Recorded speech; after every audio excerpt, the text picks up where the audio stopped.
Bossman Show here with Curtis Morley, author of The Entrepreneur's Paradox out of Utah. He has a great book. It's coming out 2021. You can get it. We'll talk about his book right now. Curtis, happy holidays to you and your family. How you doing today, man? Hey, doing so great. Yeah, thanks. We're in full bloom. We're full Christmas tilt over here. We've got lots of snow and it's got a lot of fun going on. Now, Curtis, I know you're in Utah, but you was out of Utah yesterday where they signed Rudy Gobert to a big deal, man. So how happy about your Jazz, man? Got Mr. Mitchell back, Clarkson back, and Quinn Snyder. Those guys are looking good going forward, man. Oh, I'm so excited about it. Yeah, $205 million for 5 years for Rudy Gobert. Right there. Who would have thought? Who would have thought? Rudy Gobert, the third richest contract ever in the NBA for Rudy Gobert and the Utah Jazz, man. That's big time for you guys. Yeah, it's exciting. Gives us some hope for a championship someday. So yes, indeed. Yes, indeed. Curtis, tell us about your book, Entrepreneur's Paradox. What inspired you to write this book, man, to help entrepreneurs come over these pitfalls and these things that come on their head when they're trying to get their business going up from the ground up and giving them that push to keep on going and overcoming their fears? Yeah, thanks. I appreciate that. So one of the big things is I've been an entrepreneur almost my entire professional career, so my whole life. And as I went through my career, I fell in every one of these pits. Every pitfall that I could, I just dove right in. I mean, head first. I made every single one of the mistakes that you can possibly make in entrepreneurship, and starting multiple companies. And from the outside, you would have thought, like, just taking a glance from the outside, you would have thought, oh man, that Curtis Morley, he's got things going. He's winning awards, Entrepreneur of the Year, and 40 under 40 and all these things. But on the inside, what was really happening was, even though I was getting all those awards and everything else, the truth is that I really had no clue what I was doing. And I was making every possible mistake that you can make in building a business. And so when I was finally able, after several companies, it wasn't just one, it was after multiple companies, I started to think about, is there a better way? Is there a better way to do this? And can I be an influence, and can I help impact other entrepreneurs that are getting started so they don't have to make the same mistakes that I made? And that's really where the book came from, was my desire to help others to really just do it in a way that is so much less pain, so much less struggle, so much more happy. Just enjoy it. Now, Curtis, you climbed Mount Kilimanjaro this is February, right before all the pandemic broke out. So how do you equate climbing Mount Kilimanjaro to how you climb the mountain and become an entrepreneur and be successful at your business and attaining your goals, not be fearful of those goals? Yeah, that's such a great question, because I actually wrote most of the book before I climbed Kilimanjaro. That was in February this year, right before the pandemic. So as I was writing the book, The Entrepreneur's Paradox, I had it almost all the way done, headed down to Tanzania in Africa, and climbed the big mountain. It's the tallest freestanding mountain in the world. And it's the largest mountain on Africa. It's one of the 7 peaks. And I climbed the mountain, and when I came back, I rewrote the entire book. It was so amazing how the parallels of climbing the mountain are right in line with building a business, and how important it is to follow the same principles as we're climbing our own personal mountain to success. And so, yeah, that's kind of the impetus of how the book came about, is really diving into that journey of making my way up the mountain. And the journey for most entrepreneurs, and like I said before, the paradox is what I realized that most people were trapped in. They were trapped in this paradox. And if you look at the cover of the book of The Entrepreneur's Paradox, you'll see a Penrose triangle, which is an optical illusion. You can actually never make it to the top of the triangle, because you just keep going around and around. And that's like business. A lot of us will take a little vacation from normal life. So here's everyday life over here, our daily job, and we go to work and we meet our boss, and we do what we do. And every now and then we'll take a little vacation over to Entrepreneurs Island, and we'll dip our toes in the water and we'll be like, man, this is kind of fun. Yeah, I could do this. And Definitely. every now and then we go, actually, you know what? Maybe I actually do want to jump off the normal world and go over to Entrepreneurs Island. And so some of us, some of the crazy ones, we make that leap.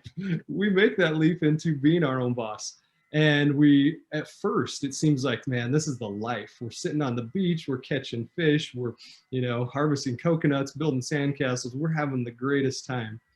And then all of a sudden, out from behind the bushes, behind the jungle behind us, we get an alligator that crawls out of the bushes and starts coming for us. And we're like, holy cow, I didn't expect this. This is not what I signed up for. Yes. And those alligators come in the means of, hiring employees, payroll, accounting, legal, all of these things that we didn't expect. We thought we were going to be building sandcastles and pulling in some awesome fish from the ocean and making this amazing product or service. What we didn't realize is that these alligators kept attacking it every single day, day after day. Instead of the fun, exciting beach that we thought we were on, now we wake up and we wrestle alligators every single day. And I've got a saying that it's hard to remember to drain the swamp when you're eye to eye with the alligator. When the alligator is right there looking you in the face, oh yeah, you got to, you know what I'm talking about. Yes. you've got to get that alligator wrestled. And so that's the paradox, is that most people, they're really, really good at something. I mean, they're amazing at something, sometimes the best in the world. And because of that, they get feedback from friends and family and business associates and say, man, you are so good at this. You need to start a business. You need to move to the island full time.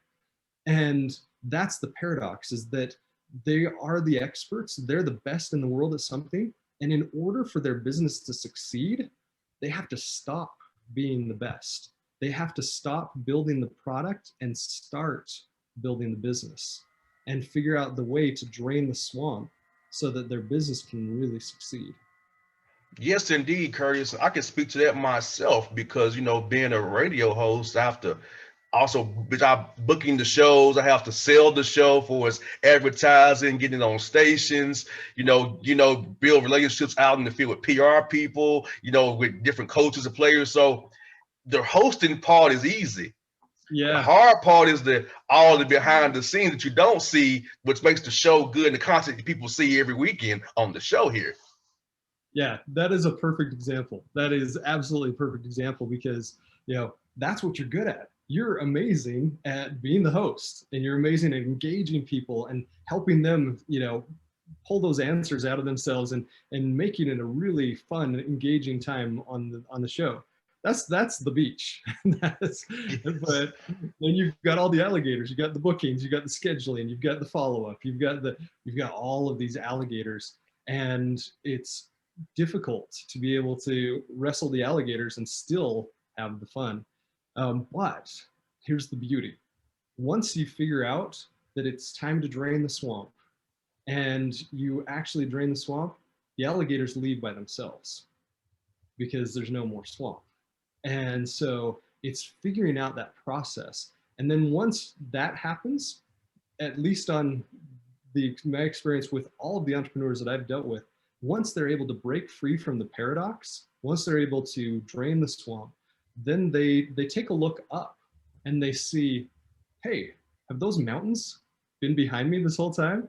Because I've been so busy wrestling these alligators, I haven't even seen these mountains. And most of the time, entrepreneurs don't even realize their own potential.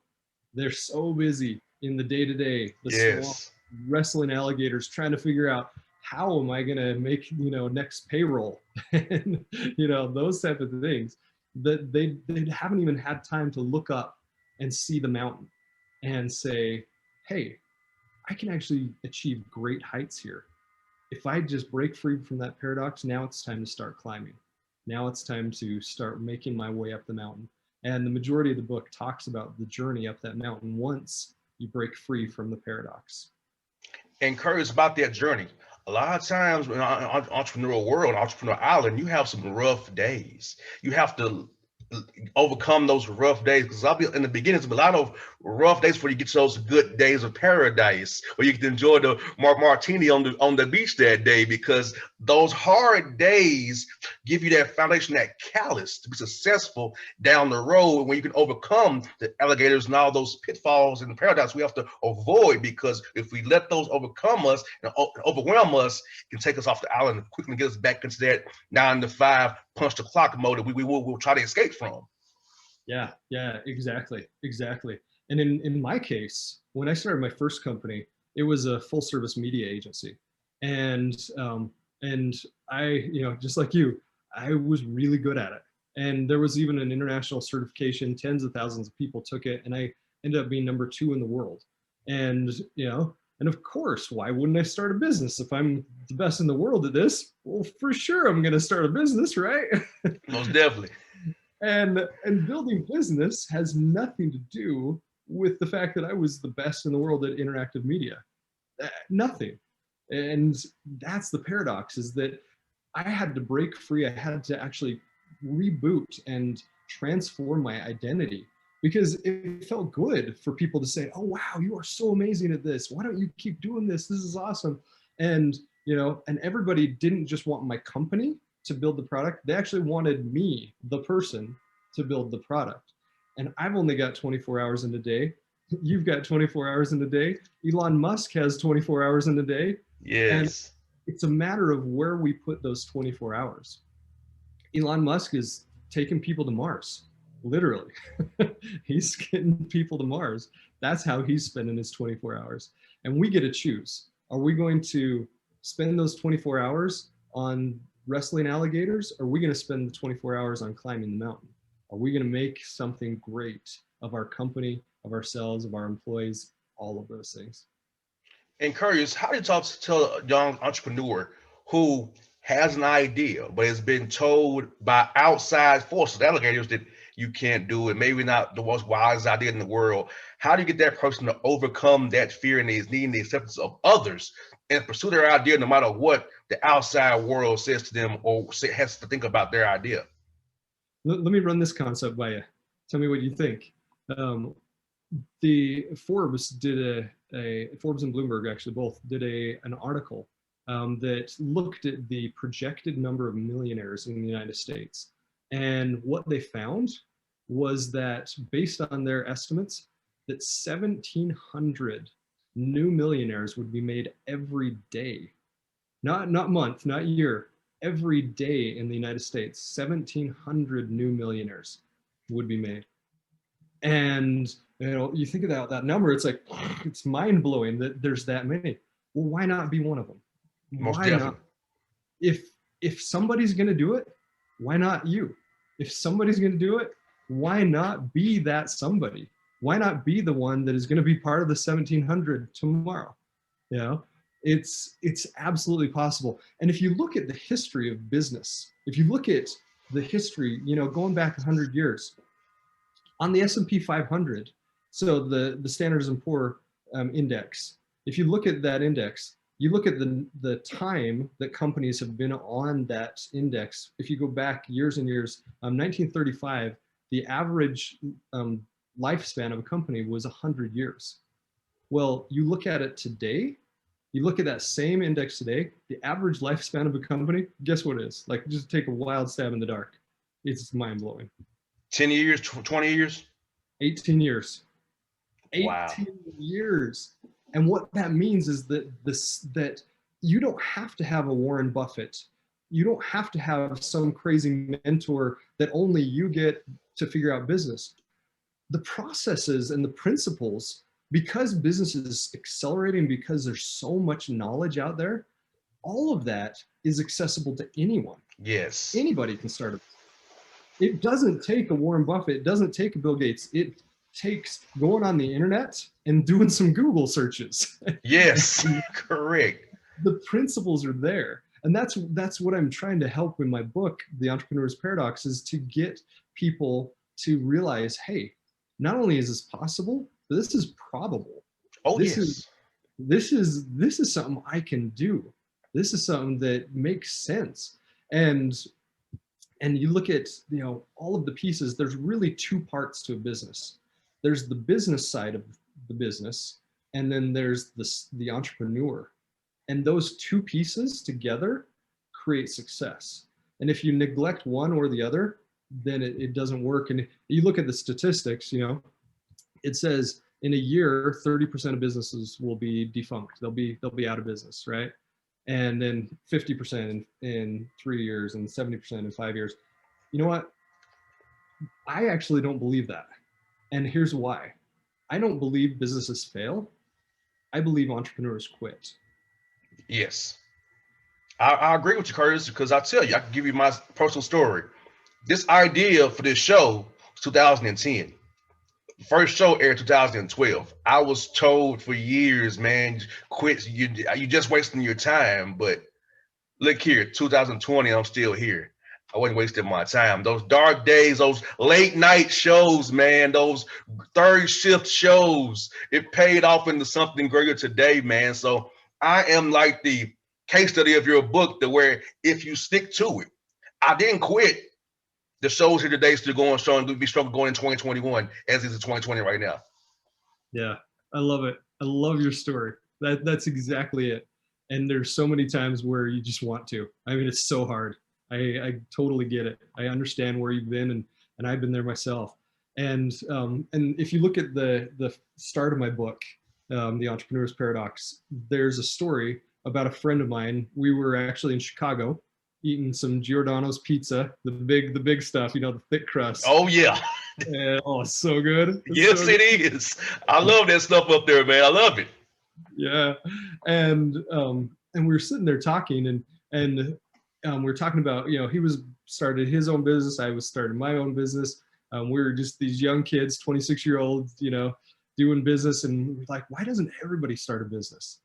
And, or, why is everybody afraid of this? And he said, you know what? I'm going to tell you a secret about me. I'm actually too dumb to do it the normal way. I've got to figure out a better, faster way. Yes. Yes. And we both laughed and we both had a chuckle, but there was so much truth in that there is a better, faster way. And it doesn't take all the pain, and it doesn't take the loneliness. You hear a lot of times, oh, it's lonely at the top. It doesn't have to be. That's a choice. And in the book, The Entrepreneur's Paradox, it talks about, why you don't have to be lonely at the top, and what are things you can do that you can, you can get a mentor network, a coaching network, a peer network. You can have people help you, employees, and figuring out the formula and the process for that, because it's not this enigma anymore. It's not this, only Warren Buffett can do this type thing. It's the formulas are there, the principles are there. All you got to do is tap into that. And that's really what my mission is to help entrepreneurs tap into that. And Curtis, explain for our listeners here the difference between a mentor and difference between a coach, because they're two different things. So can you explain for our listeners here the difference between a mentor and a coach? Yeah, great clarification. So the mentor is someone that, so in my case, I've had some amazing mentors. They're people that have gone before. They've already climbed their mountain. They've been to the top. They have seen the success that I want to see. And so those are people that I'll take to lunch and say, hey, can I take you to lunch and pick your brain on something? Can I, get your experience, etc. A coach is someone that you actively pay. So you say, you know what, I want somebody to hold me accountable. I want to be able to set firm goals. I want to be able to achieve those. So the mentor is typically a personal friend, somebody you look up to, somebody that's willing to go to lunch with you, whereas a coach is somebody that will be actually actively involved in your business, that will be there to help you stay accountable, that will drive you to goals, that is typically a paid position, and will really help you accelerate your business. And it's startling, because that's one of the things that, if you look at the statistics, businesses, entrepreneurs that get a coach succeed wildly, so much more than businesses without. Most definitely. And Curtis, also talk about this, man, for his with dreams. Like you have to dream, and also to attack your dream. You can't let your dream just float. Go forward. Do not allow yourself just to have an idea or a dream. Attack it, because like I said, the material's out there. Just about getting tapped in, getting plugged in. If you can find a mentor and or a coach, it will lead you up the mountain to success that you want to achieve on Entrepreneur Island there. Yeah, that's so key. That's so key. And if you look at the analogy between Kilimanjaro and business, you can't actually climb Kilimanjaro without a guide. The government will not allow you to climb Kilimanjaro without a guide, because it's rare, but people do die on Kilimanjaro.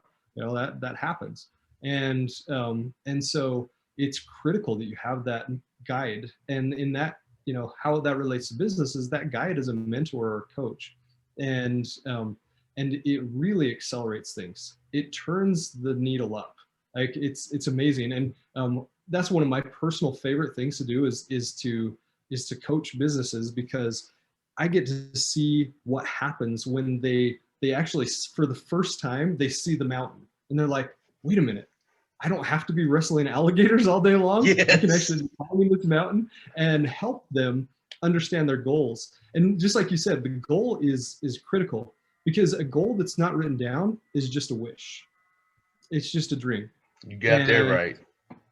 And when you get it written down, when you get it so that it's clear and not just ambiguous, because oftentimes I'll go in and I'll talk to entrepreneurs and I'll say, tell me about what you hope to achieve. What are you trying to get to? And they'll say, well, I want to have the greatest business in the world. And I'll say, great, but that's not a goal. That's not something solid, concrete, with a date, with a dollar value, with an event. And so in my book, The Entrepreneur's Paradox, that's one of the very first chapters, is one of the pitfalls is climbing the mountain without a map. And so if you don't have a map, just like C.S. Lewis said, when Alice in Wonderland, where the Cheshire Cat is talking to Alice and she said, which path should I take? And he says, well, if you don't know where you're going, then any road will do. Yes. And it's true. We just wander. We just go back and forth and, hey, I'm going to try this. I'm going to try that. I'm going to try this. But having a very concrete goal with some very specific pieces to it. So a date where something is going to happen, whether it's an equity event, whether you're going to, sell the business, whether you're going to buy another business, whether you're going to, have X amount of dollars in your bank account, whatever that is, but having a very specific month. So saying by October of 2030, I'm going to sell my company for $31 million at 3 times valuation. And it's going to have, and because of that, I'm going to have financial independence for myself and my family. And I'm going to start a foundation that helps, helps disabled children get into sports, or, whatever that is. But can you see how that goal is very different from, I'm going to have the biggest business in the world, or I'm going to have the best, coolest. It's very concrete, and you have something you're shooting towards. You have a target, not just an idea or a wish. It's a clear, targeted thing right there. Hey, by this, I'm gonna sell it and donate the money to the Disabled Children's Foundation. Perfect example of a targeted metric and a targeted goal. Yeah, and it's amazing what happens. And I've seen it happen over and over and over again. When an entrepreneur actually puts that on paper and has the date and has the dollar value and has the, the event and all of those things, it's like the universe conspires to be on their side. And it says, all right, you gave me your goal. I'm going to help you out. And all of a sudden, the path becomes so clear. And just like climbing Kilimanjaro, if we didn't know what our goal was, we could have picked any path and just wandered around the mountain, and who knew if we'd ever make it to the top. But when we know exactly where we're going and what we're doing and by when, not just that we want to get there, but by when, then we knew exactly which route to take. We knew where we had to camp. We knew, and that's the same with business. All of a sudden, your brain starts processing differently. Your brain starts saying, oh, I'm going to sell my business for $30 million in 10 years from now. Okay, what do I have to do to make that happen? Whereas if without the goal, you're just like, it doesn't matter. It's just, wake up, wrestle some alligators, go back to bed, Yes. And so it's so critical. I'm so glad you brought that up. That's one, Curtis. So can you tell our listeners here where they can get your book in 2021, how they can follow you and all your works and all the things you can get you from coaching? How can they get in contact with you, Curtis, and get your book, man? Yeah, so it's on pre-order right now, Amazon.com. Do a search for Curtis Morley or Entrepreneur's Paradox. You can also go to www.entrepreneursparadox.com and get the book there. As well, you can sign up for coaching or some of the ideas around how to build your business. So, Curtis, thank you for your time today, buddy. This has been fun. I wish we could go a little longer, but I don't want to take too much of your time, buddy. But thank you for your time. Have a Merry Christmas and Happy New Year. Talk to you real soon, brother. And I love the book you have, man. Great job with that book, man. Merry Christmas to you too. And yeah, it sounds like we need to talk about your business. Let's get that elevated. Yes, indeed. Hey, most definitely, we'll definitely get that set up, brother. Thank you so much, man. Awesome. Have a good one. See you, man. See ya.